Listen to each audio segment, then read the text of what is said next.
ezalaka toujours esengo ya koyeba ke bozalaka ebele liboso baetano na bino ike pona kolanda biso soki nalobi biso équipe nationale batata bamama bandeko topesi bino mbote mingi bipai biso bozuli baku ya kolanda biso ndayebi ke bozona na biso à travers le monde équipe nationale nde tolobaka ebetaka mikolo nyonso tute calendrier équipe nationale eyebanaka donc botiaka biso makelele te parce que tobetaka chaque jour te ndete équipe nationale ebetaka na mois de mars donc calendrier eyebani bozalaki ebele ya kosenga bisoye to sali effort to zouye parce que azo ça l'actualité azo kumbela un des ministères clés ya République démocratique du Congo batata ba mama bandeko to ça na plaisir ya koyamba pona bino Tony Mwaba ministre enseignement primaire secondaire et technique professeur honorable parce que ça député national élu professeur na université Tony Mwaba ye wana to memeli bino ye na plateau ya équipe nationale.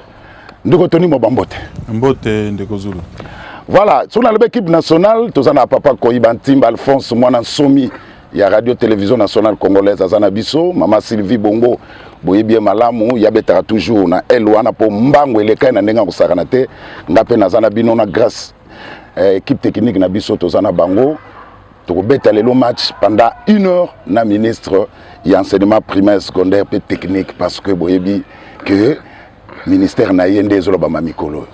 Ndeko Tony Mwaba tokosoa na yo makametali secteur na yo mais avant tokota bisco ezanga te oza membre IDPS boni attente yo na hiérarchie à parti na yebite mutuna ngo attente ça kitoko apparemment facile mais en même temps difficile mais tout ce que je sais la réponse est simple na yebite yo en tant que journaliste et investigation s'il y a un problème oyo yebi officiellement entre ministre Tony en tant que membre de l'IDPS, na hiérarchie. Il n'y en a pas. Je crois que, à moins que hiérarchie, je pense au président Jean-Marc Abound, au secrétaire général Augustin Kabouya, ainsi que tous les autres cadres, vont témoigner. S'il y a parmi les ministres, il y a IDPS au Basaliko Tambola, selon les instructions strictes, il y a hiérarchie à parti. Selon vision, il y a chef de l'État. Je suis parmi, peut-être parmi même les premiers. Voilà. Alors, ndeko Tony Mwaba, au Zouaki, au comment la ministre, il y a EPST, état de lieu. Tant au Zouaki Masolo, au état de lieu à ministère à EPST. Non, EPST, déjà tant aux Oben à EPST, ce sont des problèmes. Donc, Tozori Kobunda Pona corridor image, il y a sous-secteur Wana. Et puis, le problème, il y a EPST. Et bandit na Tony Mwaba te bandit dans les années 80. Donc il y a des problèmes qu'on a hérités aujourd'hui. Oui, enseignement tant que bandaki namboko yo, c'est depuis l'époque coloniale où ils allaient qui enseignement aux alliés publics et bandit na ba missionnaire. C'est pourquoi au monde mariage il y a l'État na église na domaine et enseignement et bandit les lotés. Banda kala pe ko yiko kufate. C'est pourquoi à chaque fois qu'il y a des problèmes on essaie d'harmoniser parce que ils a parmi Batoyo ba accompagner l'État dans le domaine déjà na Tongo. Depuis période wana oyo tozali na ba Belge oyo bayaki bango batie ba école tozomona lelo ba école système d'enseignement public bazwaki yango en charge batongi ba école bazui en charge ba enseignant enseignement ezalaki likolo niveau likolo discipline ezalaki tokumbami na yango Oyebi, avec tout ce qu'il y a eu comme problème, la crise politique na kati yambo kanabiso, impacta tissu socio-économique nabiso, donc impacta qui peut sous-secteur nabiso, il y a EPC ou bien il y a secteur, il y a éducation en général. Tokei nango même après l'indépendance na moi ba trouble wezala kiwana, déjà il y a eu des problèmes même dans les secteurs, mais tant que deuxième république est au un système dictatorial va récupérer mboka na maboko, on a essayé de maintenir encore ces disciplines là parce que même si il y a eu quelques problèmes sur le plan politique, il faut admettre ba historien balobaka yango tant que tu accéder à l'indépendance, tu sais kana mboka mibale kaka na Afrique, oyo ezali na paysage industriel ou ezali ki likolo, ezali ki mboka na biso. Namboka moko bando benga Rhodésie du Sud. Rhodésie du Sud, c'est l'actuel Zimbabwe. Tozeka biso na Zimbabwe nde tozali likolo. Donc situation économique bando permettre que l'État bande ko s'assumer, ko payer ba enseignant, problème ezalaki nango te. Mais obitango to bandi na système à zarianisation, ba ko zo ba entreprise, ba kaboli neti nguba ekomi au lieu muto fructifier eloko azue ke liboso ale ekomi jouissance makamunyo se ko kweya. Y compris même système éducatif et ko kweya na se dans les années 80 ba problème bandi. Problème bandi ndenge nini? L'État komaki sikoyo incapable ya kozwa charge ya enseignant, ya ko financer fonctionnement ya ba école. Ba enseignant ba bandi ba grève, ba komo vendre na bandaku, ba parents ba komo tomboka. Ba parents ba na souci ya bana batanga classe ba lobi non. Il faut tout sauver l'éducation, tout appuyer l'État, tout sunga que bana na biso bazwa éducation, bazwa instruction. Ya on demande ba parents ba yaki à la rescousse. Ba parents bazali ba partenaire munene ya l'État na matière ezali ya éducation. Ndo moni place système ya prise en charge ya enseignant par les parents bandi. Ba yaki kaka na idée que bon, comme salaire ya l'État zali kofuta enseignant ekiti paye comme rare. Enseignant comme même 6 mois après tout ça déjà la banéwan. Ba parents ba lobi topé sakata moi eloko ba benga ki motivation. Pour na motiver enseignant alongwa kandaku ayaka kotangisa ba bana na bango na classe pour bana ba chomete. Mais système on a un avantage. C'est vrai que est motivé sikoyo ba parents ba motiver ba enseignant ba ya na classe, mais ayé sikoyo na ba conséquences musus. Parce que même à l'époque coloniale, gratuité wana bandaki na maternelle ti na université tout na ba kulutu ba yebi. Mais sikoyo système wana ya motivation ya ba enseignant par les parents et ça dit que ba parents bazali na mbongo te, ba koki ko futela bana na bango te. Et puis bana wana balongwe na parcours scolaire. On a relation que tu es pour récupérer bango siko avec le système de la gratuité et enseignement. Mais siko tango bakei batu baye ko timbela ke na ba école kope koti. Mutunyo sa komi siko ya moni ke non école koma nango boutique na koki ko créer pe bana ba futi na vivre. Ba privé ba koti. Ba komo créer ba école privée donc comme des champignons. Wana sikoyo système éducatif est comme marchand parce que wana na minute wana comme école muto asali ekoza na ndako ya 3 chambres salon allez ocheno kaka bana babandi ko futa na bango nde système wana eko koma nde wana discipline esili ozali komona enseignant mususu sans diplôme d'état mais préfet d'une école mususu komona yemoko wana d'abord za diplôme taza préfet enseignant mususu mona non qualifié mais azo pesa cours en français yemoko azo pesa cours en mathématiques a pesa cours en anglais okomona ba école mususu programme scolaire ezalaka te ba tableau ezalaka te donc voilà l'environnement wana oyo esali que système na biso éducatif ko y avait conséquence que niveau équité situation eko s'aggraver awa tokeiti mokonzi ya mboka eko décréter gratuité de l'enseignement tant on a décrété gratuité de l'enseignement et comme problème est zoami na niveau ni d'abord ezali positif eza que gratuité permettre que bano yo ya ba parents ba kokaki ko résister na système ya motivation te ya prise en charge d'enseignants par les parents ba zongi na parcours scolaire parce que l'école est comme gratuite et permettre pe ba parents ba mekasko ko économiser parents musoko za na bana 12 na primaire ba kotanga ofele économie ekoti. Mais il faut admettre qu'il y a eu des conséquences, notamment sur peuplement et la salle de classe.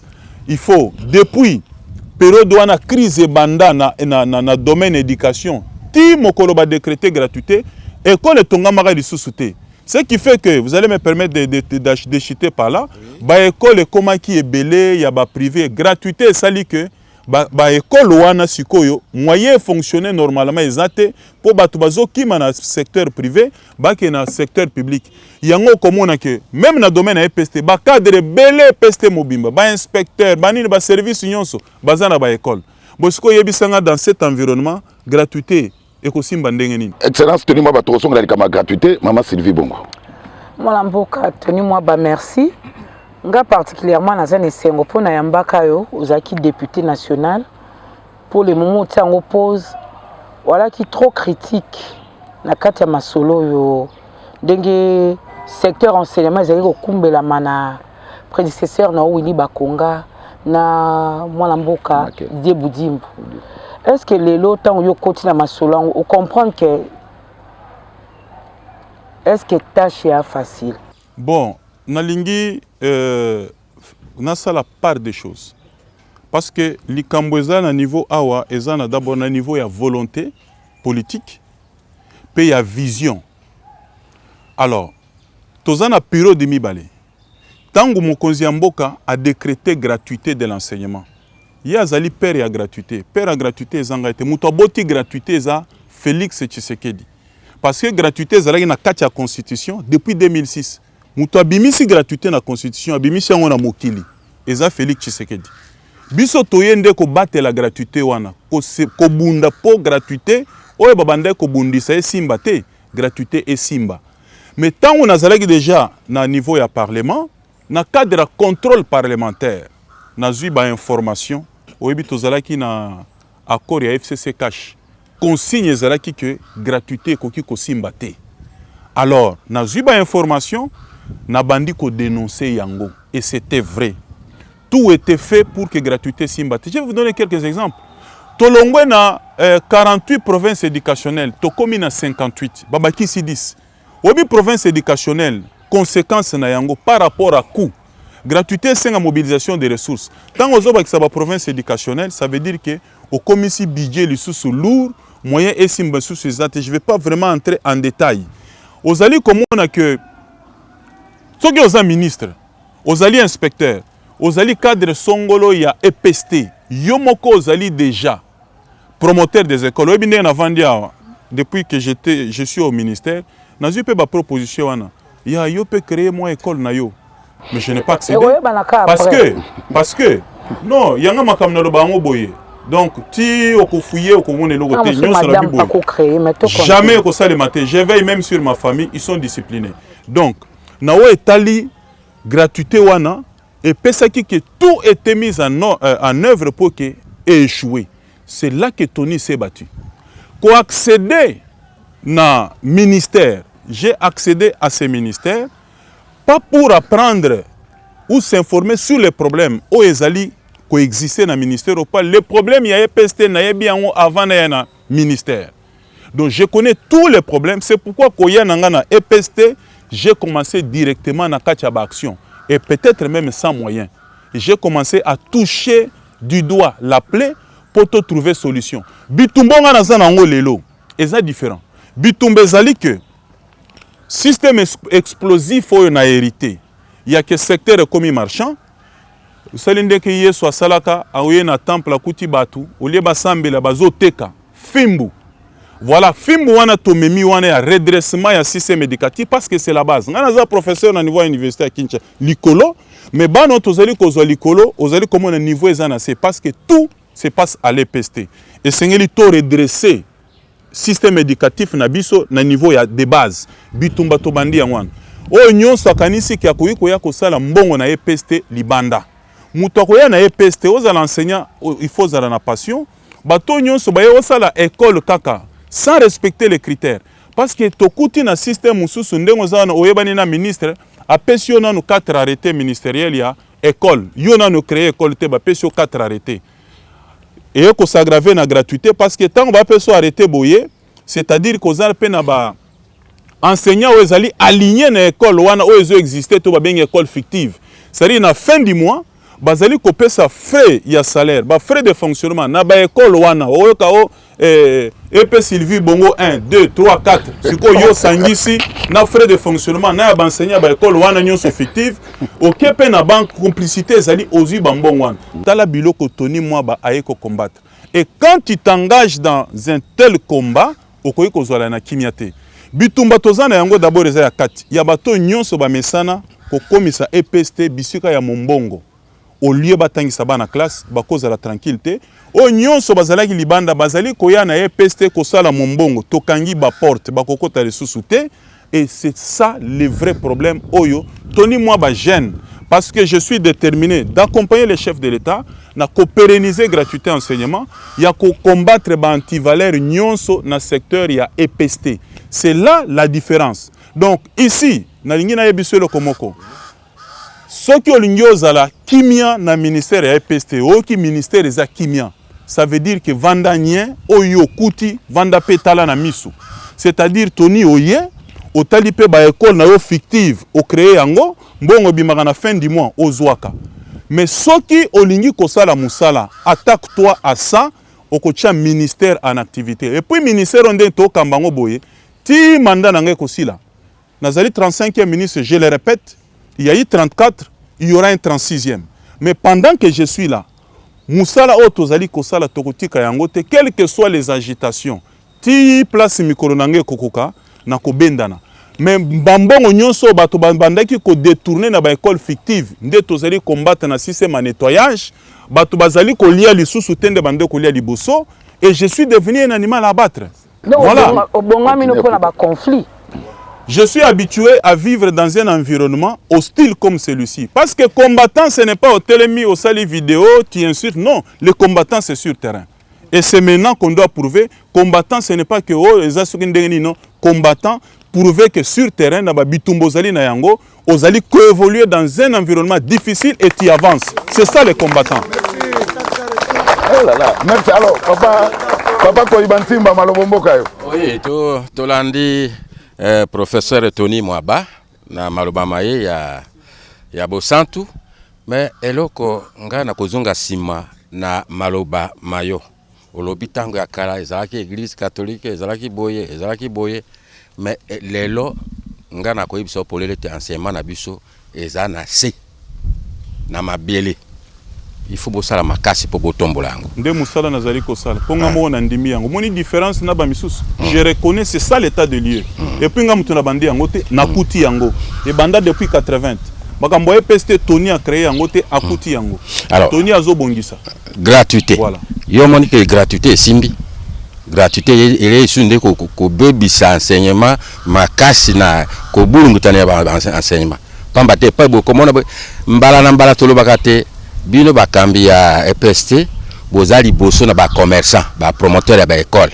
Basa ko yoka bino te l'état ngo azali to pe azali te professeur. Voilà. O ezali mutuna moko ya mutuya. Na utaki quand même ko effleurer yango awa. Na nikola kisake ndenge na lobby père ya gratuité ali. O ya longoli yango le président Félix a la kaki déjà na ba électeur na ye que soki na leki na rendre classe gratuite, na rendre école primaire gratuite. Et il l'a fait. Donc, à mes yeux, promesse au chef de l'État salaki a rendre école primaire gratuite asi à Seleon. Azel son problème te alongwa na makambwana. Siko atike libiso charge. Nde na uti koloba eloko biso totikali ya kosala ezaki ba école tongama kala. Ba classe tongama kala parce que comme ezali système ya mbongo ba privé ba kotaki nde ekomaki ndengwana. Mais sikoyo kotonga ba classe ya sika ba école ya sika nde makambo na biso. Et puis ça ne touche pas la gratuité à la qualité. Sikoyo na ninga na expliquer loko moko. Ba tu faut ba comprendre parce que na yoki azongisi gratuité sima asali boye bazokomi ko toucher mbongo. Constitution et lobby, c'est l'école primaire qui est obligatoire et gratuite. Wana constitution le bibongo. Il y a l'État. Il y a l'État. S'il vous plaît. Wana lengi penda bolimbi sangai ata 3 minutes ba téléspectateur balanda. OK. École primaire gratuite et obligatoire.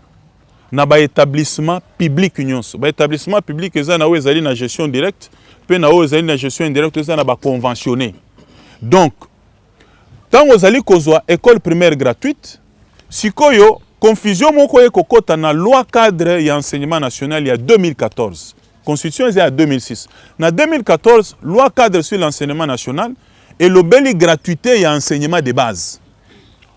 Confusion entre constitution et l'obéli enseignement primaire.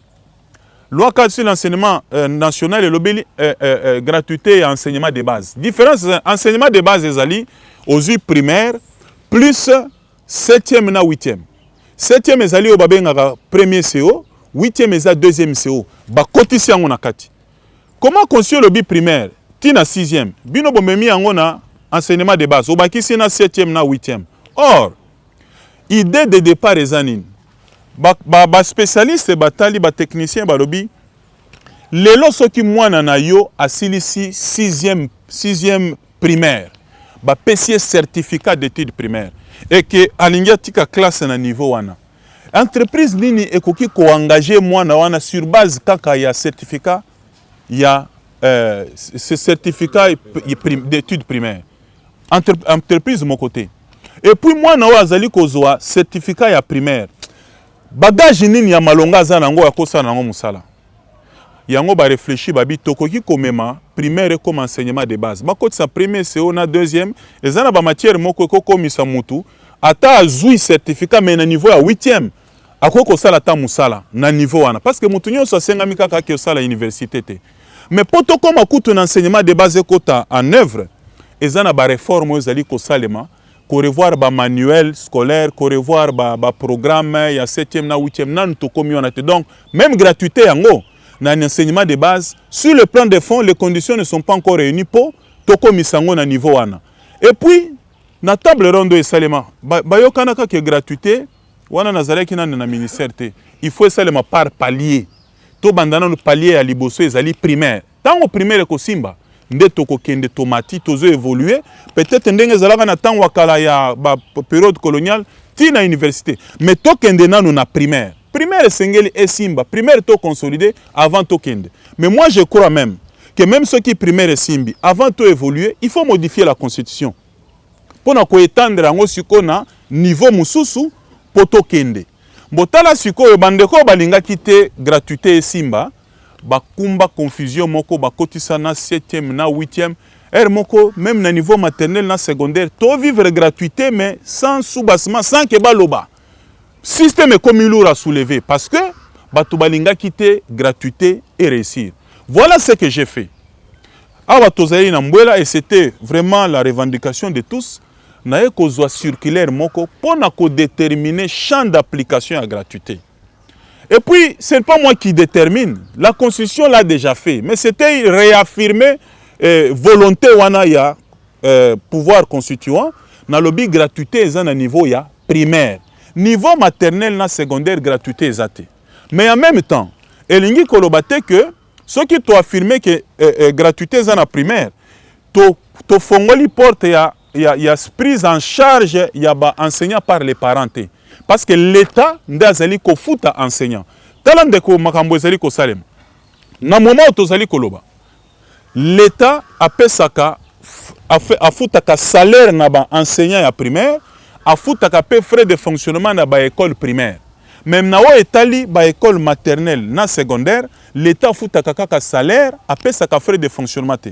Siko frais de fonctionnement ya ba école maternelle na secondaire, article 177 il y a loi cadre sur l'enseignement national et prévoir que l'école maternelle na secondaire et percevoir ba frais scolaires ou ezali destiné na gestion ya fonctionnement ya école. Donc yango yoka o bazo percevoir frais wana na maternelle na secondaire c'est permis par la loi mais pas na primaire. La primaire la gratuité est non négociable. Wana même 1 franc 1000 francs basimba raté. Na primaire ata 1000 francs ata 500 francs. Soza na mwana na primaire yakana PCK uniforme koti atangi ti akosilisa akofuta même pas 1 franc. Mais maternelle na secondaire loi cadre sur l'enseignement national ezali ministre Tonité. L'article 77 Congolais critique Kalinga Kotanga te, attend l'article 177, ba frais wana c'est destiné à la gestion et au fonctionnement de l'école. Voilà la nuance que j'ai apportée dans Mbouela. Na permettre que na ba frais de fonctionnement wana ba dégager même une petite quotité pour appuyer enseignant. Enseignant à cause là immédiatement à Beli. Azana posa tamusu ya transport. Azana posa tamusu ya frais à moi recherche. Batala na quotité frais de fonctionnement ba pesaye. Mais il y a eu aussi un problème par rapport à l'école. C'est parmi les écoles de prestige. Nakoyi ko pesa bango frais de fonctionnement ndenge moko te na école moko za na kacha village na ngai. Parce que ba classe ezali ebele, bana bazali ebele, ba enseignant bazali ebele, ce qui fait que même ba frais de fonctionnement wana tango bazali ko tirer quotité bazali ko pesa ezapé différent. Okomona mutu alobi ndeko Tony ba komo futa $300 ya tozo futa ba enseignant non. Communiquer au bimina ba école musus que $300 appui à l'enseignant no ba libellé yango mabe, ils l'ont fait exprès peut-être pour qu'elle ait des autres. Ça ce sont les frais scolaires. Mais na katia ba frais de quotité zali ko zwama. Alors, non, je vais clôturer là-dessus parce que c'est très important. Je sais que tant ezali mouké, tant usikoyo bazali ko fixer par exemple, j'ai appris que c'est $300.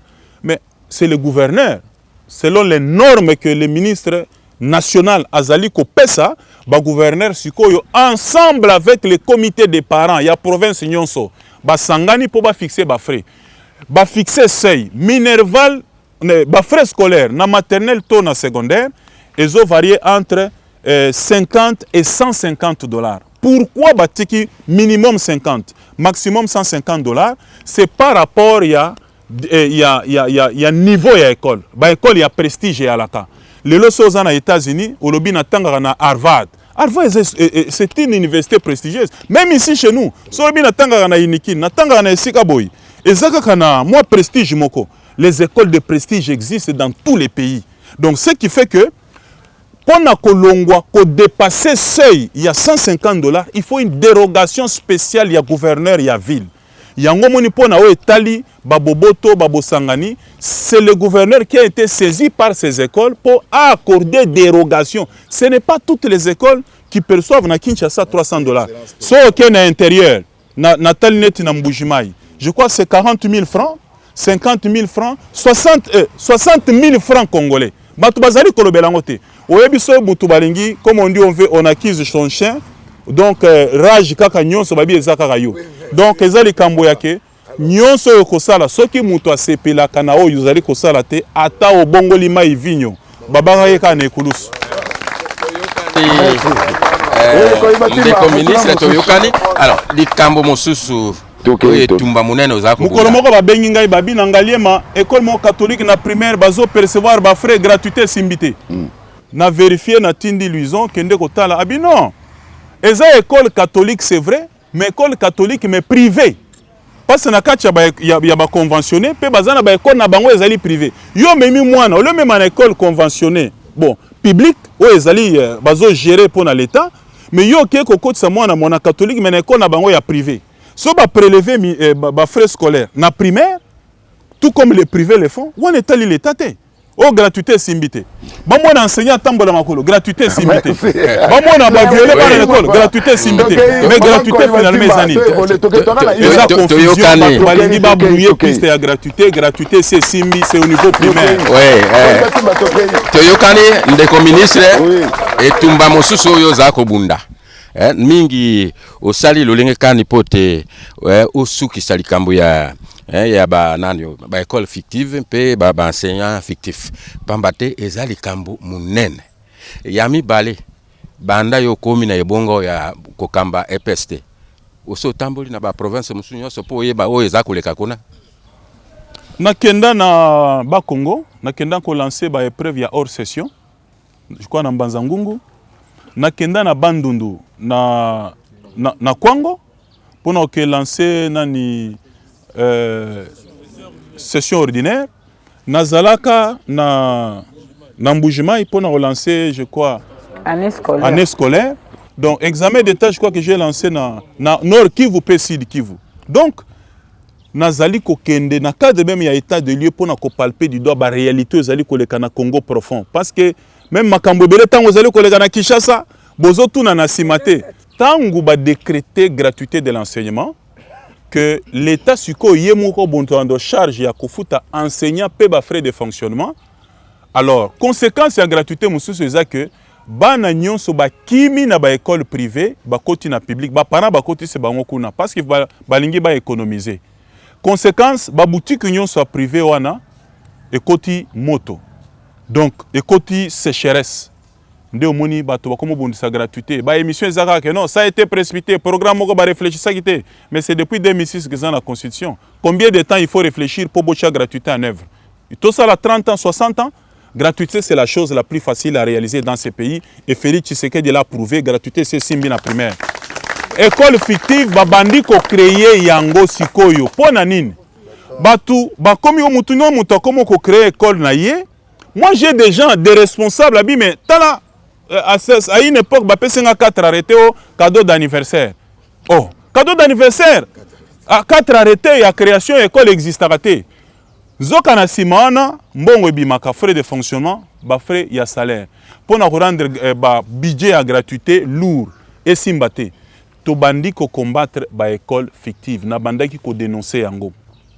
Soki que Tony akomaki soki ministère oyo ke ndenge naza na mutu ya ministère ya EPST ke na vandiki mia balobelaka yango te, ça veut dire que na koti na COP.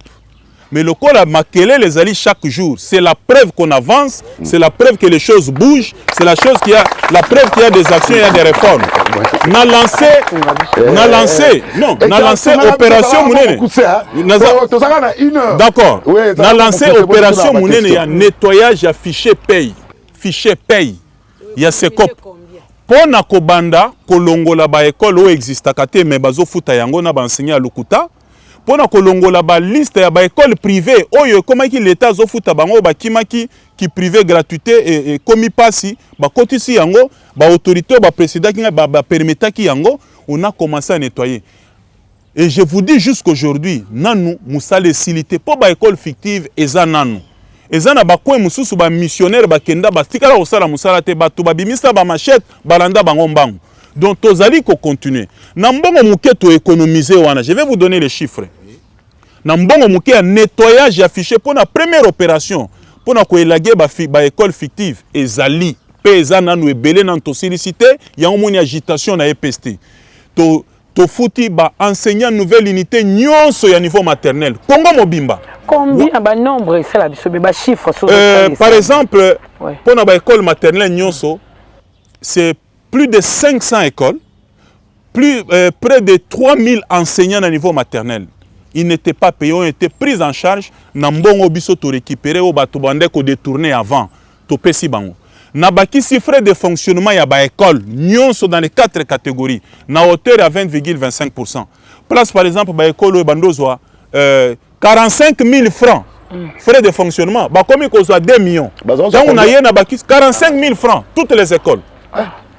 Batuboze batema 45 000 francs osomba crayon sikoyo nde makambo biso tokuta lelo ba école wana neti ba école à prestige wana ba komo aux frais de fonctionnement 2 450 000 francs congolais azolobela makambo wana te. Ça c'est à la suite il y a nettoyage, il y a fichier paye. Lelo ça faisait 35 ans qu'un enseignant a kenda retraite. Toujours qu'il y a une école, même à l'intérieur, au moins un enseignant entre 65 et 105 ans, à la classe. Vous allez m'excuser l'expression, mais mais pourtant ça va dans le Bisoto bandi sikoyo mise à la retraite progressive. À la fin de chaque mois, na bambongo biso tozi à nettoyage, tozo tinda ba enseignant ba kende retraite ti ba kosila en attendant qu'on ait les gros moyens. Wana ezali bambongo tozu na nettoyage ya to récupérer na ba école fictive wana to sala lango musala. Donc esengeli to lobela makambo wana. Mais so lingi likambo enseignant, je vais aborder ça. To lobela au tout titolo que zo ke na makambo moi bien. Mais situation enseignant congolais tant au tala kango et le belako nini. Pe okuta ki na bekolo ko catholique zo tanga bekolo prestige na cadre de contribution des parents au moins enseignant moi zo komatina 600 ou 700 $. Avec gratuité nani avantage ni wana kiti. Au salindenge ni po bato wana au consoler bango parce que ba train de vie na bango ezali ko kende selon bozwi na bango ne bazako futa à la fin du mois. Tango yo bousculer biloko wana nyonso. Est-ce que bato wana o ba vandi ba otala o ba ko ba que gratuité simbi to simbi te pona bango. Voilà. Donc gratuité, il faut qu'on sépare yango dans conditions socio-professionnelles et enseignants. Et ce qui enseignant a motivé, ça impacte sur la qualité de l'enseignement, pas la gratuité. Batika gratuité wana maki ya bato afachi na memi na memango na suka. Ata na zibi botu na okende nango. Non, likambo zate. Soki ya mabe wana bato ba annoncer. Soki ya malamu bato balobeli yango te. Soki na lobeli yango ngamoko ekomi jalelo. Wana to mesana.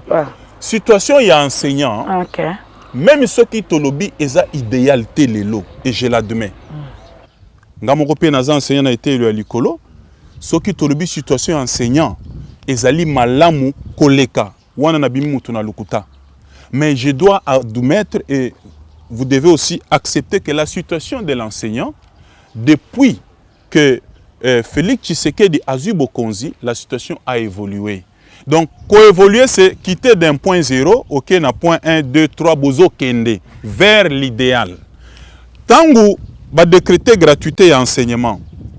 gratuité, comme je peux le dire, et créer bonheur, il y a Batou et Belé, peut créer peu moins malheur, il y a Batou Missous. Avant la gratuité, l'enseignant avait 635 000 francs. Il y a bandé après 3, 4, 5, 6 mois. Si l'enseignant a bandé 135 000, bazala qui combien? C'était plus de 600 000 enseignants. Plus de 600 000 enseignants. À 135 000 francs. Pour près de 58 000 écoles.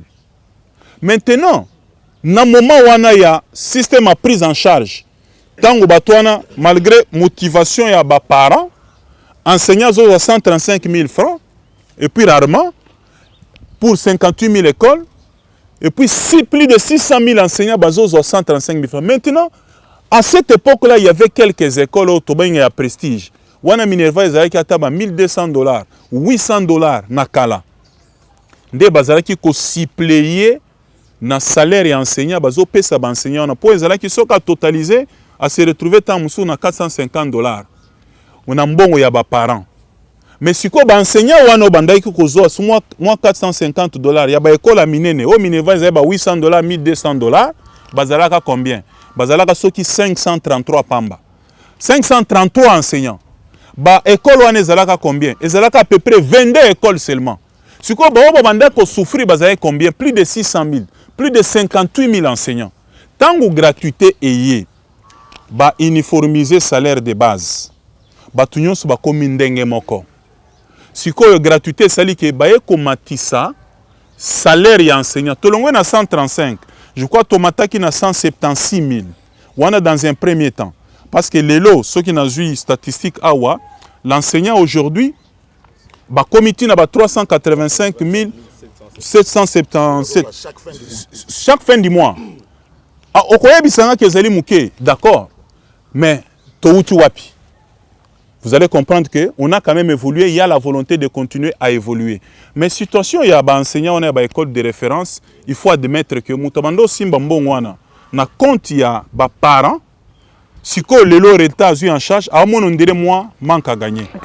Voilà. Ezali from mususoyo tozo s'attaquer nango pour na ko régler les kamboana autrement. Les kamboana autrement. Au commun que moi kimia ezo kota na ba école de prestige wana parce que nous sommes en train de réfléchir. C'est ça le problème peut-être avec le ministre Tony. On ne constate pas seulement les problèmes. Je vous présente les difficultés, les problèmes que j'ai trouvés et je vous présente également les solutions que nous avons envisagées. Ne serait-ce que même à titre conservatoire ou transitoire. Et puis, na idéal, ndengeni tozali kokende. Les lots tozali na décret FPN, Fonds de promotion nationale pour l'éducation, où il permettre pour la première fois, tozu décret wana, tout ça la mobilisation à ressources extra-budgétaires. Parce que budget na biso est asphyxié. Ce que l'ungiozo kaka situation il y a enseignant kaka ya EPST, c'est-à-dire que l'état ko futa fonctionnaire sous-souté a ko futa police té l'état ko kanga ba porte to tikeli kana EPST. Alors il fallait les ressources extra budgétaires ndé tozali kosan. La situation a évolué avec la gratuité de l'enseignement, bien qu'on n'a pas encore atteint l'idéal, il faut l'admettre. Merci. Tout à quelques minutes que on va question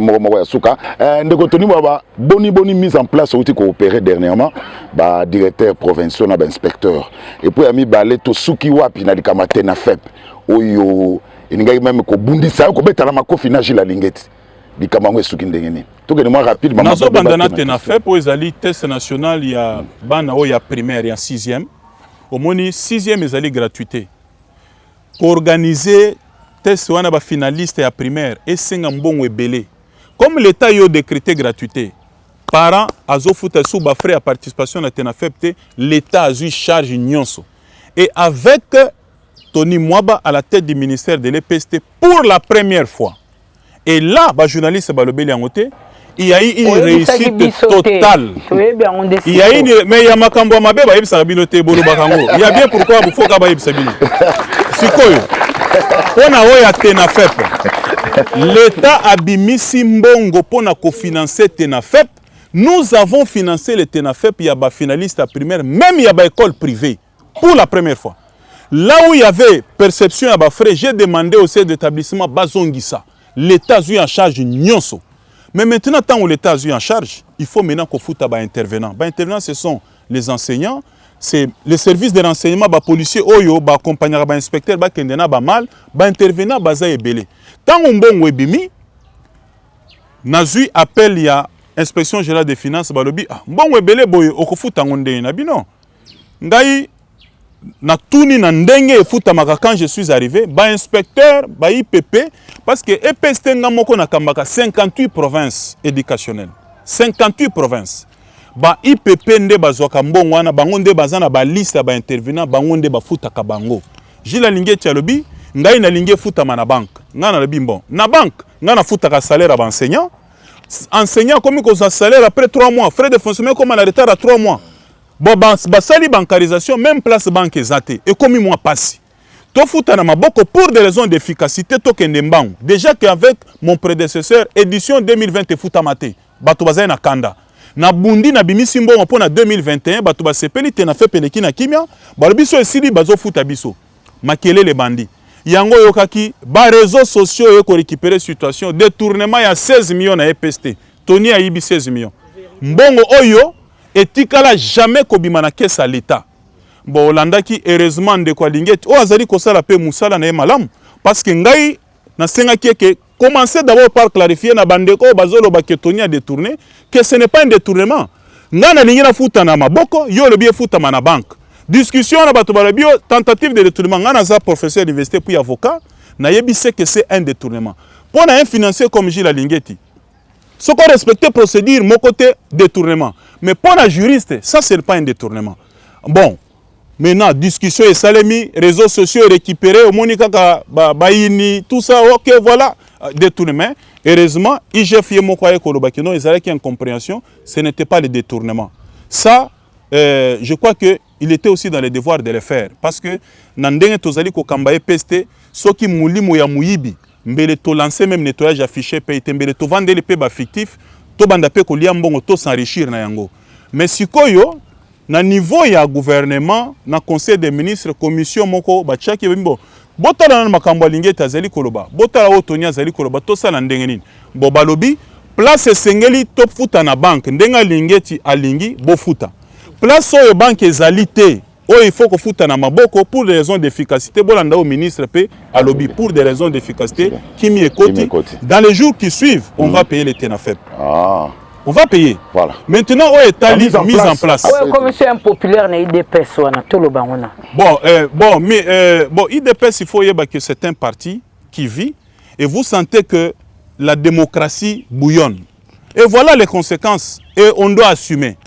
Et donc, Oyo et Salemi mise en place, il y a un cadre, il y a EPST, na niveau central et na niveau provincial.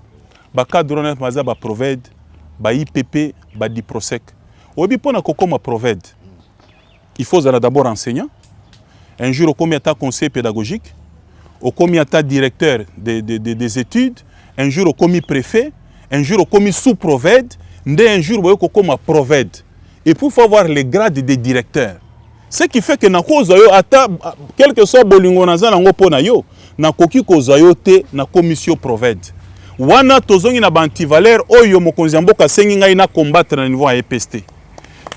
Ce qui est comme IPP. Ce qui est comme IPP, inspecteur provincial principal. IPP, il faut d'abord aux enseignants. Donc aux un système. Il faut être recruté sur concours. Un jour aux inspecteurs itinérants, aux inspecteurs pool, aux inspecteurs adjoint et puis un jour au commis IPP. Il y a tout un cursus au Sénégal qu'on observe. Mais c'est tout à fait normal par manque d'informations. Même Mukanda Nzambelubi, mon peuple périt faute de connaissances.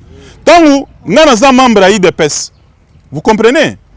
Tant où Siko est mis en place, Salemi, Ndeko a sali lit pendant 30 ans. Monique a OP ministre Nabiso, Toko Zope Misala. A Monyo sali mise en place, Bana Katite.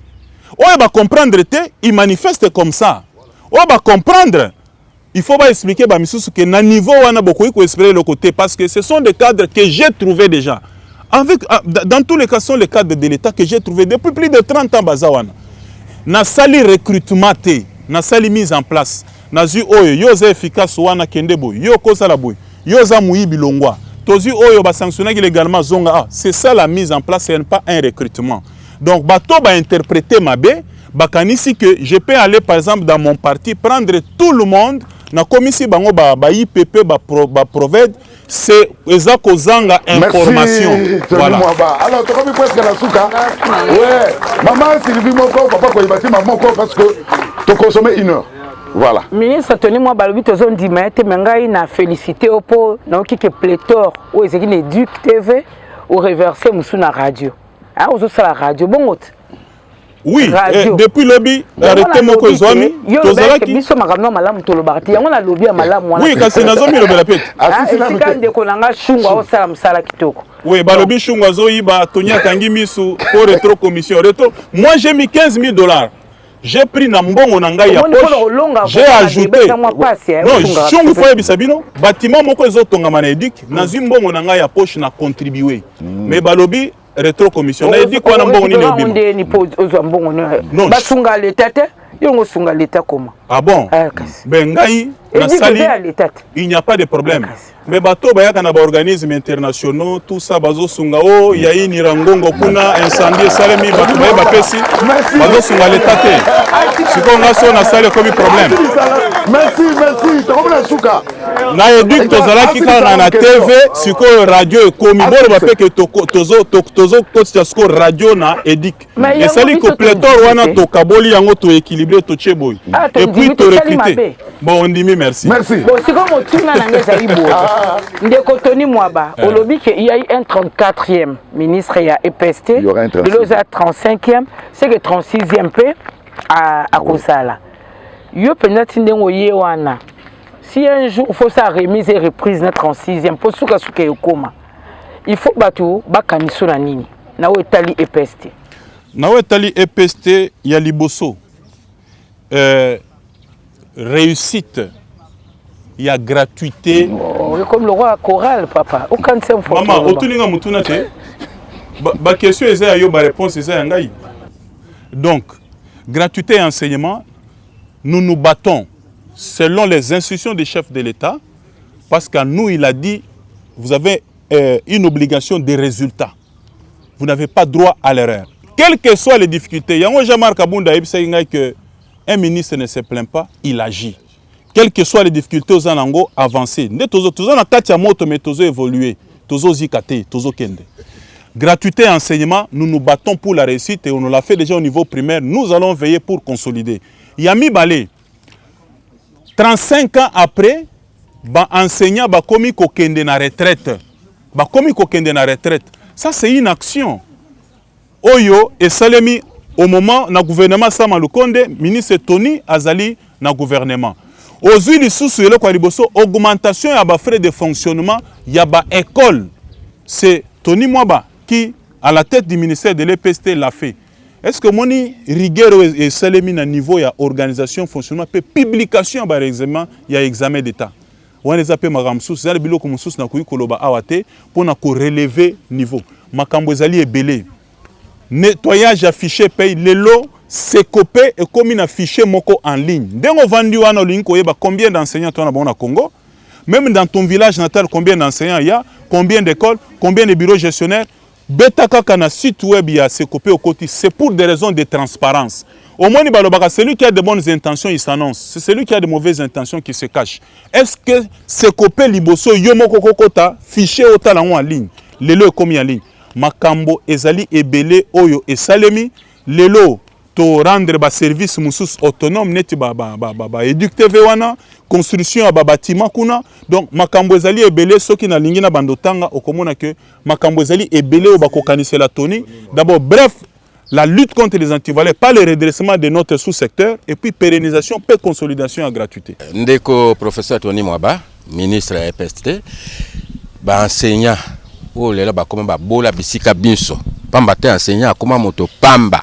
Oh, liboso toza comme on enseignant moi nana moi c'est abali enseignant le ba abali ata ministre mais lelo enseignant comment moto to ko nyata na makolo ba cop eleki na ba école ebele banda na université sika bozali te na si lelo enseignant comme ça la cop na mwana même ata moi na école primaire yo ko sala boni po bitumba na bisila pe ba école boni ko kani ko tonga Mais vous avez raison. D'abord, l'école ba école, vous à peu près 4 projets en cours pour la construction de l'école et belé. Pour attendre bino, je pouvais vous lire. Et puis, nous avons lancé un appel d'offres pour la construction de 200 écoles. Et puis, l'école a bisika oyo besoin ezali pour si ça problème il y a surpeuplement, il y a une salle de classe. Problème il y a enseignant, toko réglant on a enseignant yemoko. Enseignant peut faire longo na katia il y a anti-valeur. Au moins par exemple au niveau il y a examen d'état. Je vous donne un exemple. Tous en inspecteurs principaux provinciaux autonomie ba benga ba IPP1. La plupart d'entre eux baza pe ba promoteur ba école. Au komona na école mwana zali kotanga na 6e primaire. Au lieu botangisa mwana pour akende ko affronter examen d'état, bozo ebisaye yakana ba $100 to sangisa po na suivi. Directement moralement mwana akoyi komi pesa te pour préparer examen. Bokei sikoyo na centre de passation examen d'état.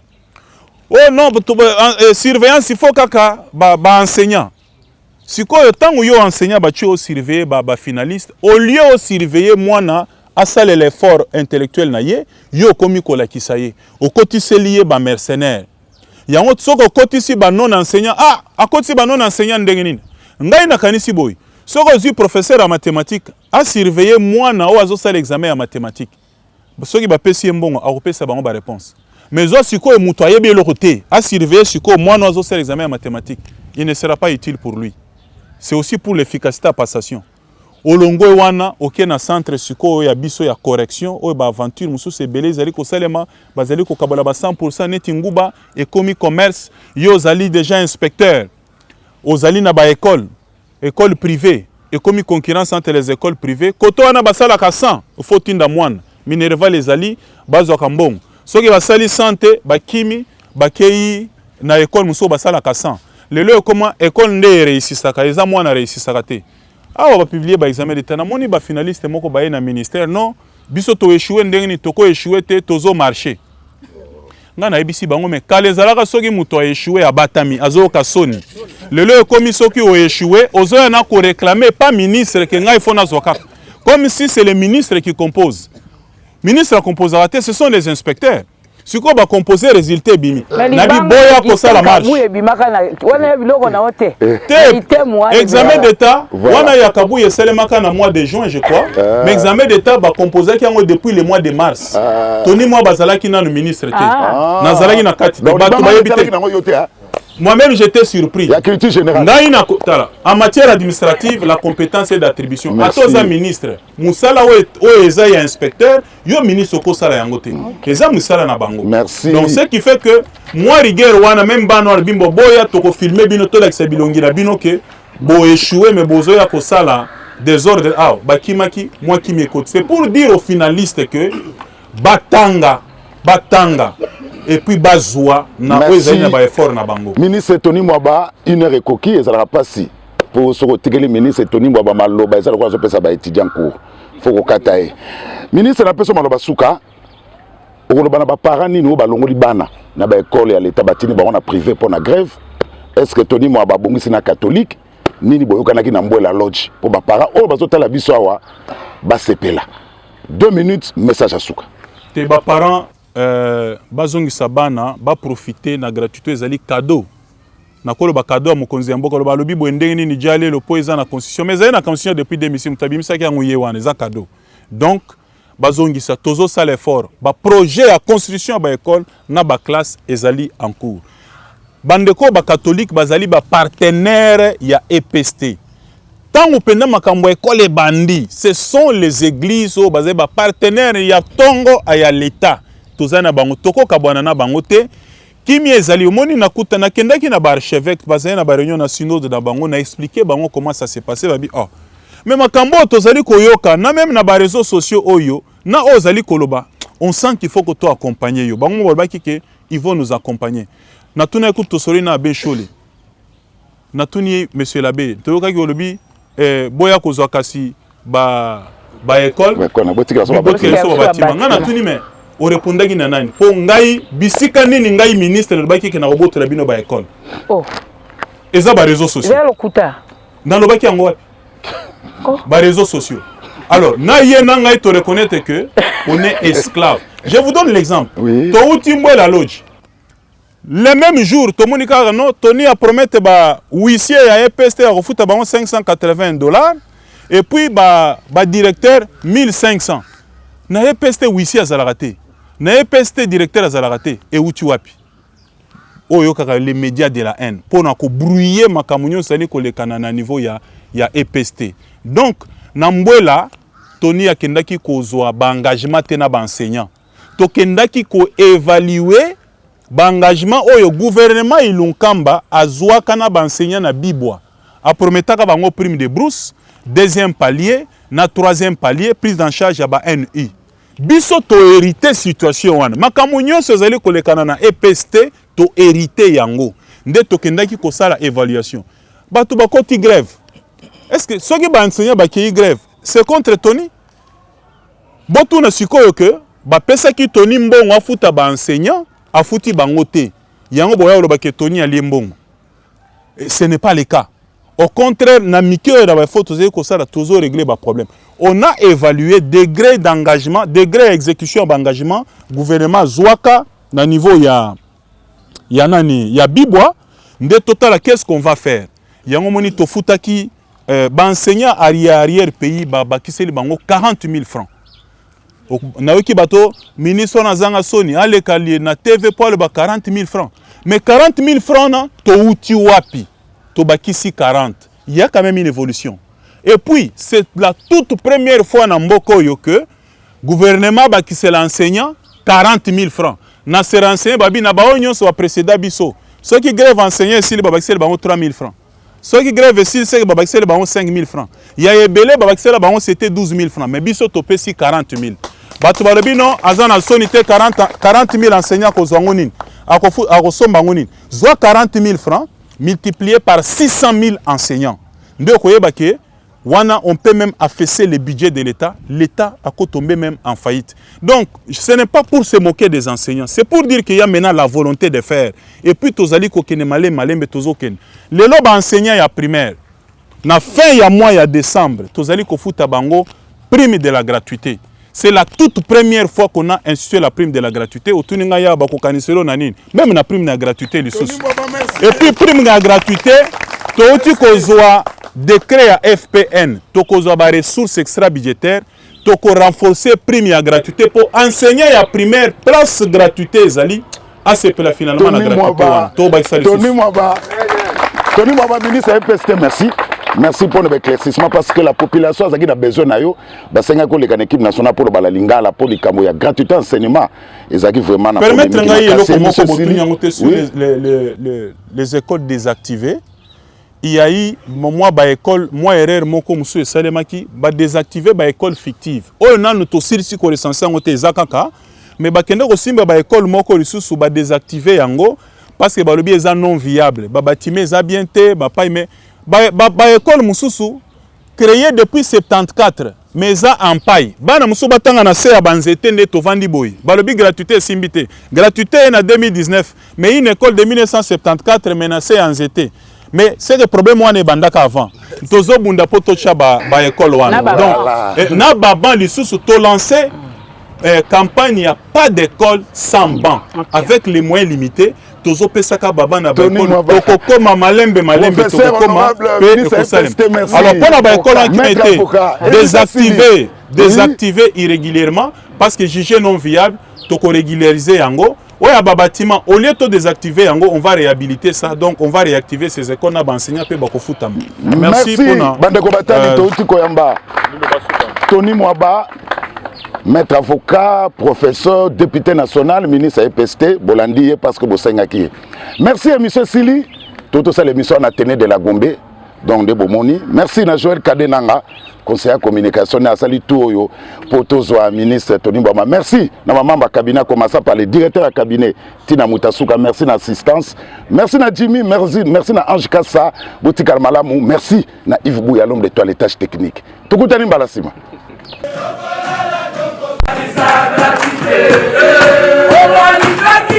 Oh,